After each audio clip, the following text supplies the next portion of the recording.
This is Ethan Tapper, the Chittenden County Forester. I'm here at the Hinesburg Town Forest, where we just started the second winter of a 2-year project here from the Hinesburg Town Forest Hayden Hill Road East access. Now, as we start this second winter and start to see the trees falling and start to see the logs piling up here on the log landing, it's a good time to remind ourselves why we're doing this, right? So it just seems so counterintuitive at times. How could it be that we love forests, we love wildlife, we really treasure the way that the forest is now? How could it be that changing it and that even killing something as beautiful as a tree could be an expression of stewardship and compassion and doing what is right for this forest? Now, there's a few different reasons why that's the case. One reason is this forest passed. Like most of the forests in Vermont, the forests here at the Hinesburg Town Forest are really, really young. They were pastures probably within the last 70 to 100 years. And as a result, they haven't had time to develop a lot of these really important attributes we call old forest attributes or old growth attributes or old growth characteristics.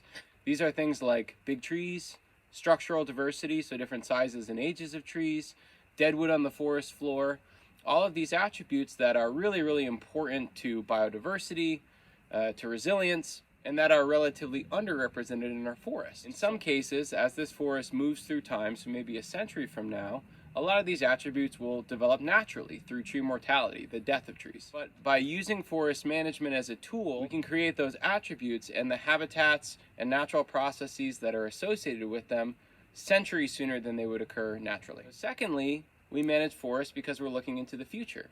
Not only have our forests changed so much in the past, but they're also heading into a future which is a big unknown. We don't know exactly the different ways that climate change and the other elements of global change, so non-native invasive pests and pathogens, things like altered natural disturbance regimes, pollution, forest fragmentation, and deforestation. We don't totally understand the ways that all of those things are going to affect our forests in the future. And so we need to manage them for resilience. And one of the best ways you can do that is by managing for diversity, both species diversity, different species of trees, and also structural diversity, again, different sizes and ages of trees. And the third reason why we can think about managing our forests is for right now.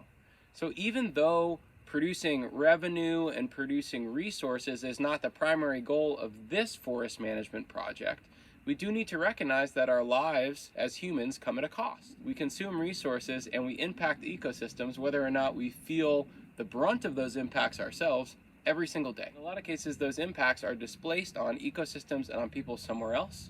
And we don't really know what those impacts are. In a world in which we will always consume, in which we will always impact ecosystems, there is something really radical about producing those resources here and having them be local, renewable resources that are produced from this amazing living system while trying to protect the parts of it that are so important. I understand that forest management can be very jarring and the death of trees can be very sad, but it's very important that we understand how forest management can be a tool that helps us address the legacies of the past, the things that we need in the present, and how we impact ecosystems and peoples around the world right now, and how we help these precious ecosystems and their species move into an uncertain future.